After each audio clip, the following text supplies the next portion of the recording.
पैदा हुए। इनका पैतृक गांव मार्बल है, लाहौल स्पीति में।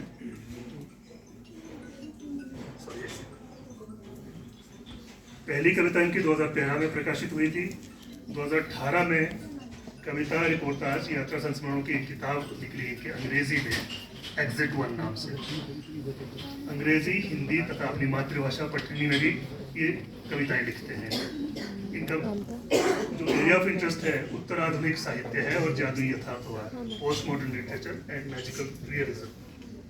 ये इनका प्रिय विषय है। संप्रति गवर्नमेंट कॉलेज बंजार में अंग्रेजी के असिस्टेंट प्रोफेसर हैं।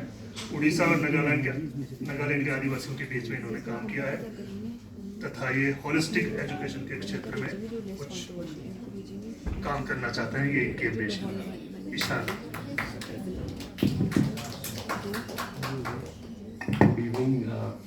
हेलो सभी को नमस्कार एक बार फिर, और ज़्यादा समय नहीं लूँगा। और सबसे पहले आज एक नया शब्द सीखा मैंने, कोचर। तो वैसे तो मेरा परिचय दिया गया है लाहौर से, लेकिन मैं बताना चाहूँगा कंप्लीटली कोचर नहीं हूँ। मेरे नाना जी सुनम से थे। कोचे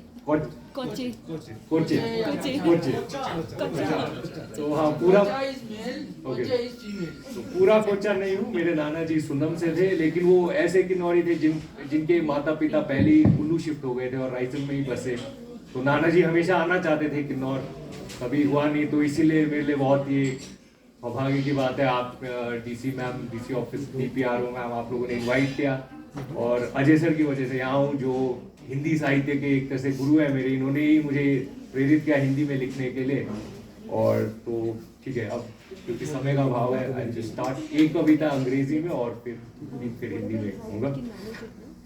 ठीक, बिकॉज हाँ थोड़ा अंग्रेजी थोड़ा, अगर सिंपल सरल शब्दों में कहूँ तो अंग्रेजी थोड़ा दिमाग की भाषा है और हिंदी थोड़ी दिल की भाषा है। तो ठीक है। You want me to praise you for crossing the barrier? Who knows how many more are yet to come?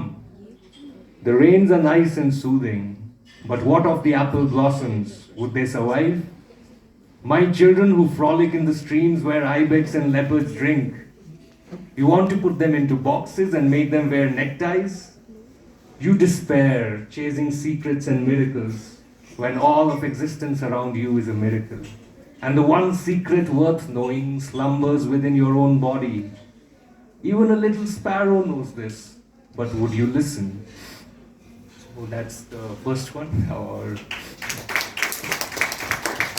तो ठीक है, तो डायरेक्टली अब हिंदी कविताओं पे आता हूँ कि मेटाफिजिक्स हो गया। तो हिंदी मेरे लिए थोड़ी यथार्थ की भाषा है, क्योंकि जब दिल्ली छोड़ा वापस आया, मुझे लगा जो मेरे आसपास हो रहा था, जिसको मैं कैप्चर करने की कोशिश कर रहा था, वो इंग्लिश में जम नहीं रहा था। So that is when I started writing in Hindi. और खासकर एक जो पहाड़ी टोन आ जाता है जो हिंदी में बात करते हैं, वो मुझे बहुत प्यारा लगा, क्योंकि मेरे लिए थोड़ा नया था वो। तो मैं कोशिश कर रहा था कि उसी टोन में उस टोन को पकड़ूं, और साथ ही साथ थोड़ा विवादजनक हो सकता है, थोड़ा कॉन्ट्रोवर्शियल होता है, लेकिन जैसे दीपक सर ने आज दिखाया कि where else to bring up controversial things but at a literature festival. तो उम्मीद करता हूँ, यानी बस नज़रिए हैं, यानी मैं चाहता हूँ अलग अलग नज़रिए आए। तो जैसे 2019 में पुलवामा में जो अटैक हुआ था, 40 सोल्जर्स मारे गए थे। उस समय मैं भरमौर में पोस्टेड था। तो चाय की दुकान पे बैठते थे, अड्डा होता था, कई बुजुर्ग लोग बातें करते, तो उन्हीं कॉन्वर्जेशंस में से उनके टोन को मैं प्रेजेंट करना चाहता था।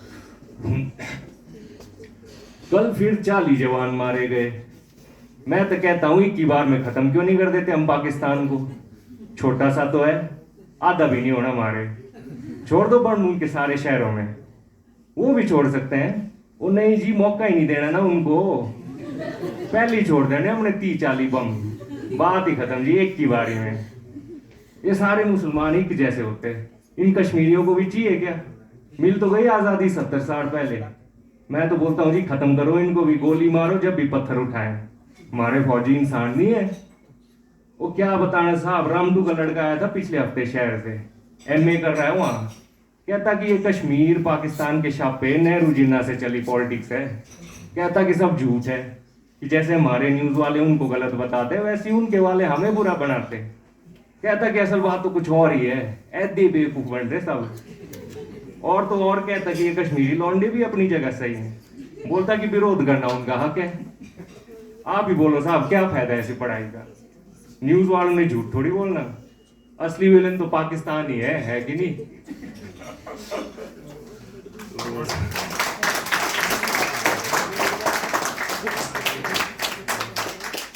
Similarly, more uncomfortable topics. I'll leave you to guess. It's basically a conversation दो मित्रों के बीच में जो शहर में रहते हैं उनके बीच में बातचीत चली है। भाई कैसे आऊं तेरी शादी में, अंदर बिठाएगा सबके साथ, उठ के चले जाएंगे सारे और बाहर मैं बैठूंगा नहीं, वो जमाना गया। अरे पता है तू नहीं मानता, लेकिन बाकियों का क्या? पूरी बिरादरी से पंगा लेगा, बॉयकॉट कर देंगे, बात तक नहीं करेगा कोई।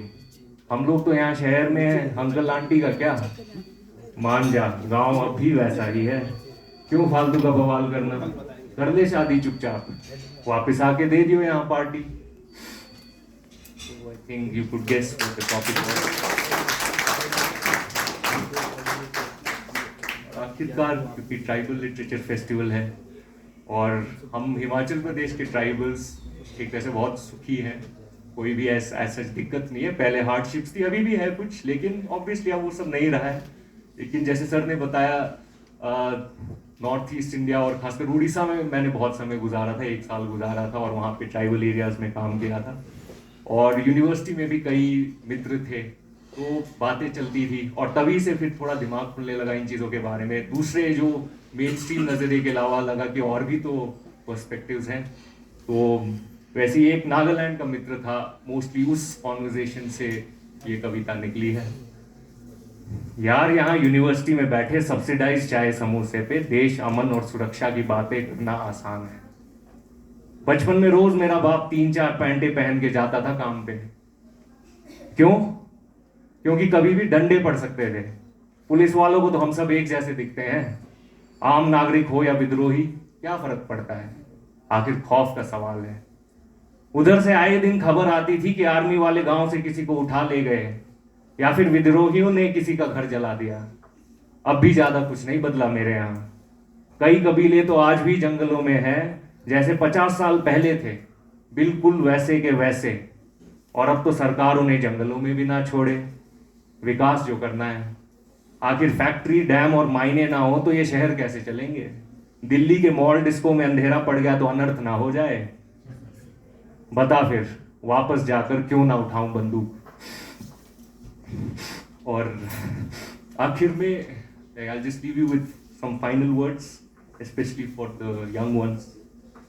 All that can be put into words has been and shall keep on being put into words, time after time, place upon place, just so you can see that it is not about the words at all. Thank you.